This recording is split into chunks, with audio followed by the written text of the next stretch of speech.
Alhamdulillah, jumpa lagi dengan saya yang pasti di Menara Iskandar. Tamu saya hari ini ada Rosi Rosmiati. Terima kasih Rosi sudah bersedia hadir di Menara Iskandar. Sebelum saya melanjutkan bicara dengan Ros, panggilan akrabnya Ros ya. Iya. Sebelum saya lanjut berbincang-bincang dengan Ros, silakan yang belum klik subscribe, silakan klik subscribe dan bunyikan lonceng notifikasinya. Bila Anda berkenan, silakan like dan share. Kita sama-sama bisa. Baik Ros, kumaha damang Ros? Alhamdulillah sehat. Ya, kalau sekilas pandang katanya Ros ini tidak begitu kentara bahwa dia adalah orang dengan disabilitas. Ros, sebenarnya Ros ini disabilitas apa Ros? Saya tunanetra. Tunanetra. Iya. Berarti Ros tidak melihat ini? Iya, Tidak melihat yang benar. Benar. Serius? Asli ini? Asli. Iya. Sejak kapan Ros tidak melihat? Kok berani gitu nggak melihat Ros? Oh. Iya. Iya. Sejak tahun berapa ya waktu itu? Umur berapa? Ingat umur berapa? Umur 15 tahun. Lagi ya. ABG Ros? Mengalami penurunan penglihatan. Sempat dioperasi? Enggak. Dioperasi. Oh, nggak bisa. Iya, karena sarafnya yang kena kata dokter. Memang tidak bisa diupayakan atau tidak bisa dibantu untuk bisa melihat lagi ya. Iya. Seperti itu kata dokternya. Iya, seperti itu kata dokter. Malahan kan saya dulu bolak-balik ke rumah sakit ya. Jadi disarankan masuk SLB aja. Oh, masuk sekolah khusus buat tunanetra. Iya. Oke. Jadi saya waktu itu masuk ke Wiataguna tahun 2004. Ya, baik. Jadi Ros sekarang tidak melihat. Berarti orang yang ngajak Ros bicara sekarang nggak kelihatan nih, orang tegap tinggi gondrong gini nggak kelihatan ya? Iya, enggak ya. Kelihatan. Gondrong saya nggak kelihatan ya? Enggak ya. Baik Ros, sekarang kegiatannya apa Ros sekarang? Kegiatan sekarang ini saya lebih ke sedang belajar berjualan. Belajar berjualan, lagi menekuti berdagang Ros sekarang ini. Berdagang pakaian. Pakaian apa? Iya, seperti kerudung, baju muslim. Tar. Nah, ini kalau udah kita bicara berdagang, tentunya ada belanjanya, ada pemasarannya. Ros kan tidak melihat Ros. Gimana Ros belanja untuk memastikan barang yang dibeli dan akan dijual ini barang yang layak untuk dijual gitu. Oh iya. Ya itu gimana Ros caranya Ros? Ya kebetulan kan toko langganan saya ya. Tempat belanja? Iya, tempat belanja saya itu kan pasien saya yang suka dipijit. Oh, jadi Ros ini terapis pijat juga? Iya. Iya, oke. Terus? Iya. Kan dia suka dipijit, jadi udah kenal sama saya, udah tahu gitu ya. Iya. Jadi saya pesan aja gitu sama dia. Oh, jadi dia yang milihin. Gitu. Dipesan, Ros pesan pengennya seperti apa dan gitu. Pasarannya Ros itu keinginannya seperti apa, tinggal dipesan. Iya. Nanti diantar. Iya. Diantar sama dia. Oke. Kadang saya ngambil juga ke tempat dia. Bukan. Kemana? Ngambil barang ke sana. Kalau saya pas lagi pulang ke Tasik, kan kebetulan ibu sama kakak juga kan berjualan juga di sana ya. Oke. Bikin pakaian sendiri gitu terus dijual. Oh iya. Kadang-kadang saya ngambil dari sana juga. Oh, dari Tasik. Iya. Ros ini asli Tasik ya? Iya, saya asli Tasik, Bang Mis. Oh, siap. Nah, untuk memasarkan dengan cara seperti apa, Ros? Kalau memasarkannya saya tawarin ke pasien-pasien kan. Oh, pasien-pasien. Ya. Saya kan freelance ya sekarang, jadi nggak kerja di orang lagi gitu. Oh, okay. Jadi kalau ini. Jadi dipanggil Ros Iya, ke tempat. dipanggil. Jadi saya tawarin ke pasien, saya ada barang ini. Oh, gitu, ya. dikasih tahu. Iya, dikasih tahu. Tapi kadang suka di WA juga, Oh, di WA. ya, di Facebook. Gitu Ros aja. bisa main WA ya? Bisa. Bisa, alhamdulillah ya. Nah, tadi Ros bilang juga jadi terapis. Sekarang di masa pandemi ini memang masih ada yang mau dipijat terapis shiatsu ya? Shiatsu. Terapis tradisional Jepang itu kan? Iya. Masih ada yang mau dipijit Ros sekarang? Ada, alhamdulillah, tapi jarang. Jarang ya? kayak dulu. Oh, nggak sama dulu karena mungkin orang masih takut ya. Iya. Baik, Ros kemarin itu kan Ros sebelum berdagang juga menjadi terapis shiatsu. Tentunya Ros sering menangani pasien gitu ya. Nah itu pernah nggak ada pasien yang ngiseng gitu Ros? Yang tidak ya mungkin berbuat iseng lah seperti itu. Ada kira-kira? Ada juga. Ada beberapa orang bahkan. Oh gitu.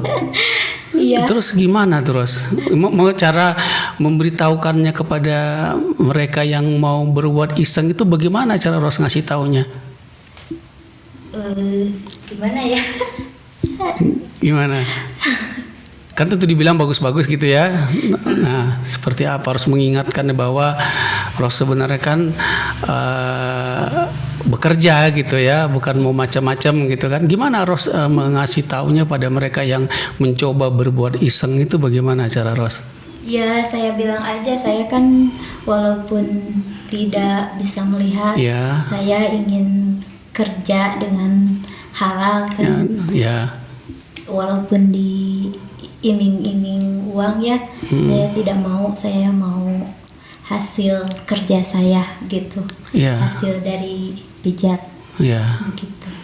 Tapi mereka nggak sempat istilahnya ngotot mau berbuat tidak baik tuh, malu sendiri mungkin ya. Iya. Ya. Enggak, alhamdulillah. Alhamdulillah ya masih dilindungi ya Allah ya. Iya. Ya baik. Kemudian Ros, saya dengar ini Ros dulu waktu baru pertama pijat gitu jadi terapis pijat, saya dengar ada pelanggan Ros itu yang mencoba melamar Ros jadi istri gitu ya, seorang dokter katanya, dan dia menjanjikan memberikan Ros rumah yang bagus, mobil yang bagus katanya. Ros menolak. Kenapa Ros? Kalau saya jadi Ros itu saya terima itu Ros. Kenapa? Nggak mau saya. Kenapa? Kalau Ya. jadi istri kedua nggak mau. Oh, jadi istri kedua kemarin katanya. Iya. Iya, terus Saya nggak mau. Kan rumah tangga itu kan bukan hanya, ya saya bukan hanya ingin materi ya. ya Saya ingin ketenangan aja gitu, Bang. gitu ya. Oh, jadi dia sendiri juga dengar keterangan Ros seperti itu juga jadi mundur gitu ya. Iya. Ya, baik Ros. Terus saya mundur lagi dengan pertanyaan di awal. Ros itu usia remaja mulai tidak melihat. Berarti umur 15 itu SMP atau SMA harus itu? SMP. SMP ya. Terus SMP ya. Nah, itu juga dulu saya dengar juga Ros waktu mencoba mencari kesembuhan, artinya mencari kesembuhan itu berobat ya. Iya. Pernah saya dengar juga Ros itu sampai-sampai yang ngobati juga dulu mencoba mau menjahati Ros itu pernah dulu Iya, gitu ya. iya, pernah. Itu gimana ceritanya kok sampai kayak gitu Ros? Ya karena mungkin dia pikir saya kan nggak melihat ya. Ya. Jadi ya seenaknya dia aja gitu. Jadi dia pura-pura ini apa ya, ngejampe ya istilahnya. Ya, ngejampe. Oh, ini Ngejampe oh, gitu ya. pengobatan alternatif Iya, ya. pengobatan alternatif. Jadi ngejampe saya terus ngedeketin gitu ya. Tanpa sepengetahuan saya, Ya. dia mau mencium saya. Aduh, Jadi langsung Masya. saya didorong gitu dia. Terus saya langsung keluar, langsung minta pulang sama bapak saya. Gitu. Jadi nggak jadi saya berobat di situ. Jadi berobat di situ. Iya.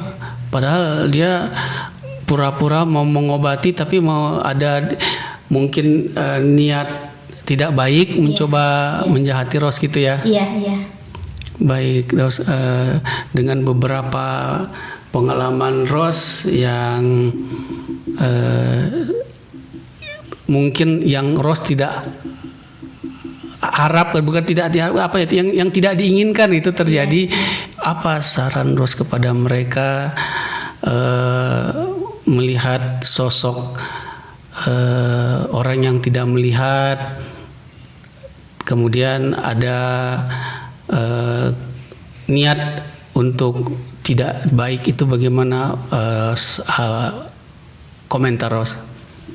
Ya, yang saya harapkan ya kepada ya orang-orang yang ya berniat jahat ya. Ya, karena kan gini ya, mungkin Ros adalah salah satu orang yang mungkin diperlakukan tidak baik. Mungkin banyak juga yang saya dengar teman-teman kita sesama orang yang tidak melihat itu juga diperlakukan seperti itu. Nah, ada komentar Ros untuk mereka-mereka yang mungkin menganggap orang tidak melihat mungkin bisa disembarangin gitu. Itu bagaimana? Ada komentar Ros? Iya, saya harap orang-orang yang kayak gitu itu jangan meremehkan tunanetra gitu ya, walaupun tidak melihat ya. Kita juga kan tahu gitu yang baik gitu. Jadi pengen dihargain sama ya, walaupun tidak melihat gitu. Kalau dilecehkan seperti itu kan saya juga tidak mau ya, nggak nerima gitu. Ya. Nah, selama Ros itu mungkin kan pasti ya pergi kemana. Nah, ada perilaku atau sikap orang terhadap Ros yang paling mungkin yang sering dan itu membuat Ros tidak nyaman tuh apa, Ros? Baik itu dari segi omongan maupun sikap mereka yang mungkin itu membuat Ros gak nyaman. Kalau misalnya kita jalan terus kan kadang suka ada ya kalau nuntun itu kan sambil megang apa gitu karena mungkin dia pikir dia mah kan nggak kelihatan.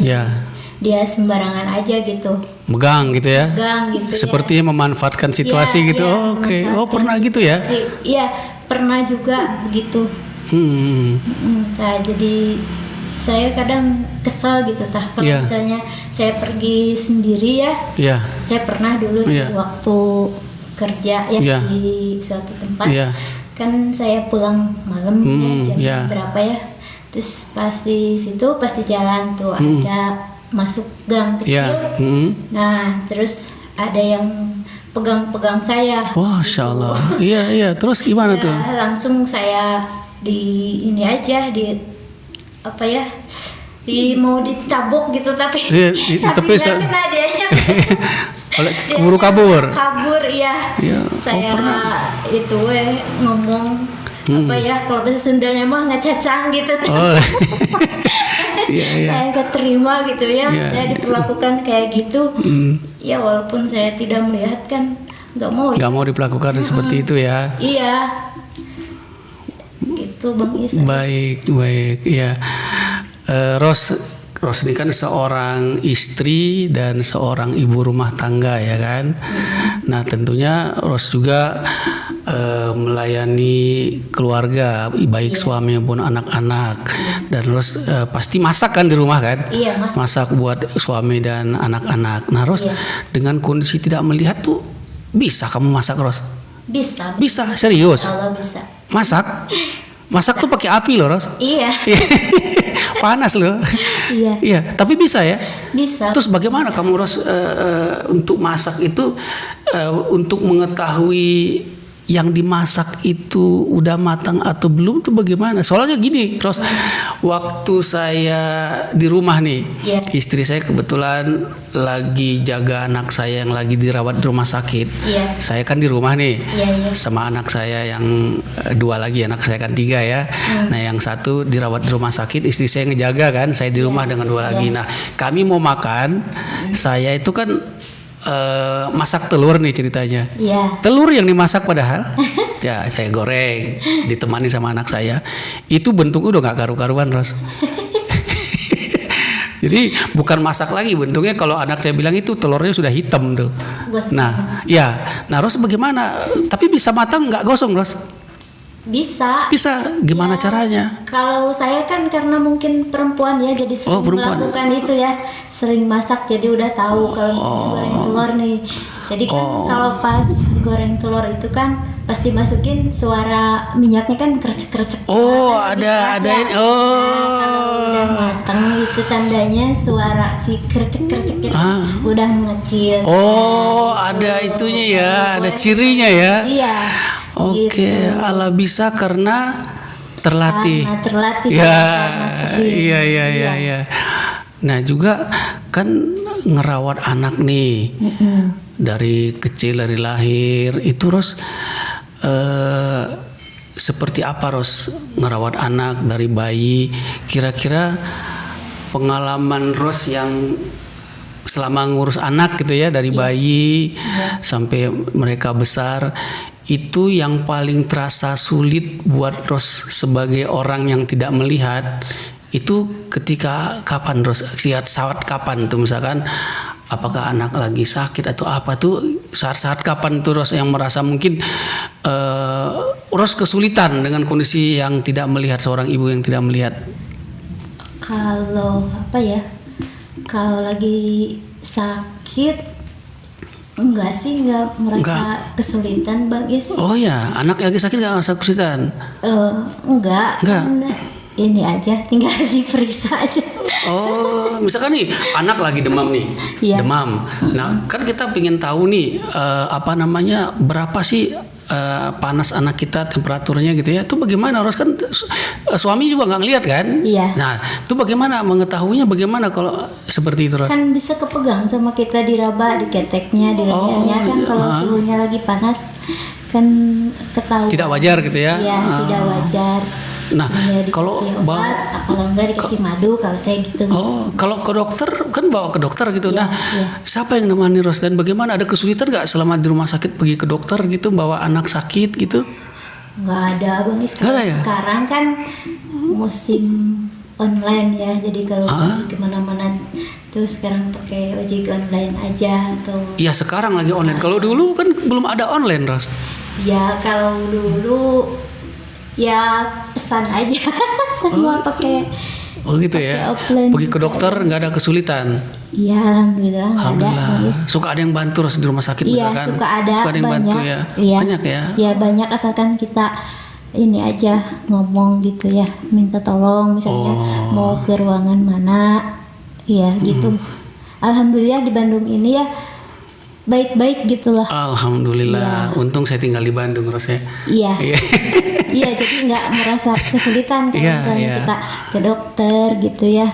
Tinggal kitanya aja minta tolong gitu. Asal kita memulai gitu ya, bahwa kita butuh pertolongan, kita sampaikan kepada orang, orang senantiasa mau memberikan pertolongan ya. Baik, Ros. Gitu. Saya dengar juga Ros ini banyak bisanya, Ros. Ros juga seorang atlet katanya, Ros. Atlet apa, Ros, yang benar, Ros? Ya dulu pernah ikutan. Dulu atau sekarang? Bowling. Sampai sekarang? Juga masih. Bowling. Iya, bowling. Bowling itu kan berbeda nggak bowling yang orang yang melihat dengan orang yang tidak melihat, beda atau sama? Sama aja begitu. Cuman kalau saya pakai tiang ya, buat tiang untuk apa tuh? Tiang buat jalan. Buat pegangan. Untuk apa tuh? Supaya jalan kita lurus kan.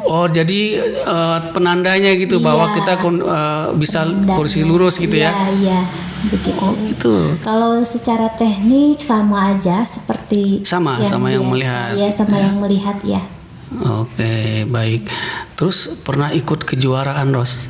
Pernah dulu ikut Peparnas. Peparnas itu tingkat apa ya, event tingkat nasional ya? Iya, kalau dulu PON ya, PON, ya. Pernah ikut ya? Iya, pernah ikut. Katanya juara juga, Ros, dapat medali. Dulu dapat medali perak. Medali perak, ya. Alhamdulillah ya. Dan saya dengar Ros itu dapat medali membela satu daerah gitu, ya, dipilih, betul. diminta untuk membela satu daerah. Ya. Ros bisa dapat medali perak saat itu. Iya. Dan Ros dibohongi, itu bagaimana ceritanya, Ros? Ya mungkin karena itu mah ketidaktahuan saya ya, belum berpengalaman, jadi saya ikutnya lewat calo ya, jadi istilahnya legal ya, tapi ilegal gimana tuh ya Bang Is? Susah ngejelasinnya. Gini, jadi mungkin Ros itu diminta untuk membela satu daerah, kemudian dijanjikan akan mendapat ini. Kalau misalkan Ros mendapat target yang ditentukan, Ros mendapat imbalan sekian gitu ya. Nah nyatanya itu tidak diberikan, Ros katanya. Iya, tidak diberikan. Terus gimana Ros? Ada upaya untuk membela atau bagaimana, Ros? Maksudnya membela? Artinya mengupayakan bahwa haknya Ros itu memang harus mereka tunaikan.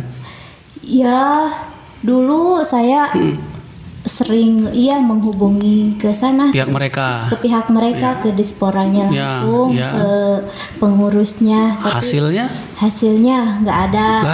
Saya mah karena udah capek. Udah aja lah. Biarin aja, ikhlasin aja, toh kalau milik kita makan nggak bakalan kemana Bang Is. Jadi itu mah dijadikan pengalaman saya aja ya. Jadi kita itu jangan polos, jadi harus hati-hati gitu kalau bertindak, kalau kita belum tahu apa sih istilahnya, kebenarannya, kejelasannya ya. Kita jangan langsung percaya.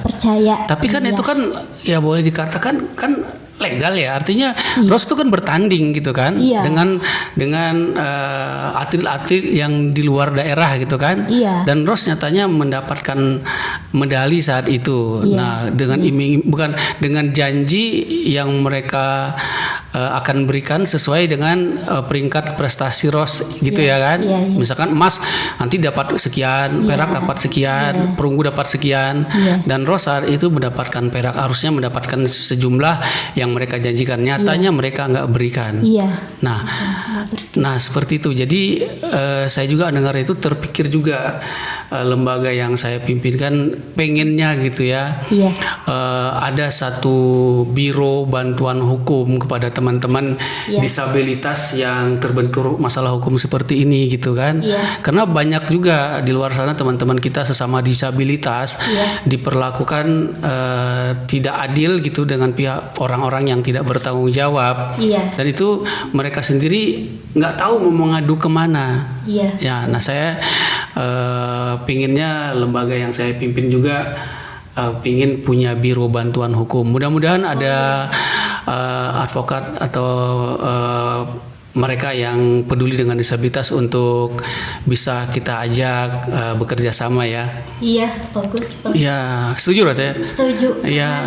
Saya pernah mengalami, bukan hanya di atlet aja Bang. Saya pernah dikibulin juga sama orang. Masalah apa tuh? Masalah kontrakan rumah tuh Bang. Gitu. Gimana tuh kontrakan rumah maksudnya? Jadi dulu ya saya waktu masih kerja di daerah Buah Batu ya. Saya kan mau ngontrak rumah di situ supaya deket ya kerja. Tempat kerja. Deket ke tempat kerja. Ros dulu kerja di klinik ya. Klinik sehat ya. Nah udah gitu kan saya mau oper kontrak ya ceritanya. Jadi yang kontrak rumah itu mau pindah ke suatu tempat, jadi mau dioper ke saya gitu. Jadi waktu itu saya percaya aja ya. Jadi kayak di kampung saya aja gitu ya. Saya teh gak curiga sama sekali ke orang itu. Jadi saya kasihkan aja gitu uangnya ya. Terus uang dikasih, Terus saya minta kunci rumahnya, dia nggak ngasih, katanya kuncinya dipegang sama yang punya rumah, nanti katanya ambil aja, katanya gitu ke ibu. Siapa ya, udah lupa, udah lama sekali. Bentar. Ya. Orang ini mengaku sebagai apa ini? Oh, yang itu. Yang menerima uang Ros ini? Dia yang ngontrak di situ. Ngontrak di situ, iya, katanya. Di situ. Oh, okay. Cuman dia mau pindah gitu. Oh, jadi Ros oper jadi gitu. Mau ngurusin, oper kontrak. Tapi ya, jadi uang dikasih ke sana, saya nggak bisa tinggal di situ. No. Karena kuncinya nggak dikasih sama yang punya rumah itu. Begitu. Nah, ya itu mah jadi pengalaman saya ya, jadi kurang koordinasi mungkin atau gimana ya. Kurang teliti mungkin, kurang waspada kurang teliti. Jadi saya polos banget ya waktu itu, karena ya mungkin apa ya, istilahnya mah ya jadi polos aja gitu. Ya menganggap orang-orang itu tidak akan mungkin lah melakukan hal-hal yang tidak baik terhadap Ros gitu ya. Iya gitu. Nah, ternyata tidak semuanya orang yang kita duga tidak akan melakukan sesuatu yang tidak baik, ternyata faktanya ada aja ya. Iya, ada aja. Ya, seperti itu ya. Ya, Ros, kalau selama ini banyak pengalaman Ros yang diperlakukan tidak dengan semestinya, ada yang mau melecehkan, ada yang menipu atau membohongi gitu ya. Nah, itu kira-kira bagaimana Ros menyikapinya untuk supaya Rosnya tenang dan mungkin supaya bisa menerima bahwa ini adalah satu ujian mungkin ya. Nah, itu gimana Ros? Ya, saya banyak berdoa aja. Gitu. Iya. Gimana? Mohon sama Allah ya, supaya ya orang-orang yang kayak gitu-gitu ya, yang sudah memperlakukan saya tidak baik, mudah-mudahan mereka dirubah hatinya ya, menjadi orang yang baik. Benar, karena yang bisa merubah sifat itu kan hanya Allah ya. Kita mah cuman berdoa aja, dan itu sebagai pengalaman saya aja, dijadikan pelajaran. Iya, begitu mungkin. Baik sahabat sekalian, rupanya banyak sekali perlakuan yang dilakukan oleh mereka-mereka yang tidak bertanggung jawab, mungkin seperti itu.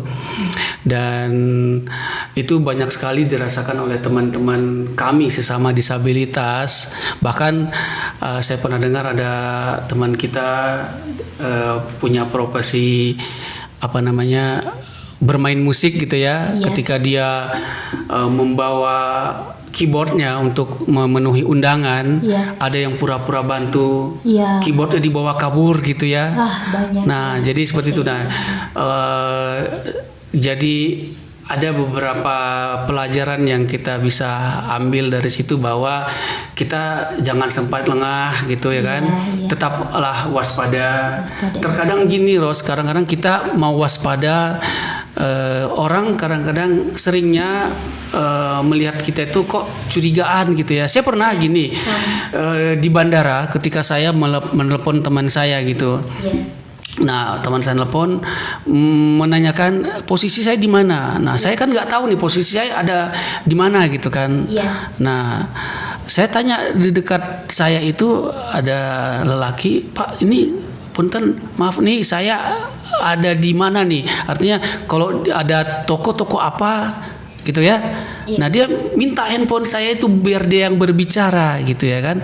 Padahal udah aja dia sebutkan di mana gitu kan. Kita kan tidak seuzon, tidak bermaksud untuk mencurigai dia, tapi kita kan kalau kita kasih sama dia tiba-tiba dia kabur, kita kan nggak bisa lihat gitu ya. Nah sampai itu, itu kadang-kadang pernah gitu dia sendiri justru marah sama saya. Oh gitu. Ya saya kan nggak akan berbuat jahat katanya gitu ya. Kita kan nggak tahu ya. Nah kita mau berniat waspada, tetapi kadang-kadang seringnya orang itu justru menilai kita kok curiga gitu bahwa orang akan berbuat tidak baik sama kita. Nah itu sering sekali kita mendapatkan perlakuan seperti itu. Padahal kita niatnya mau waspada.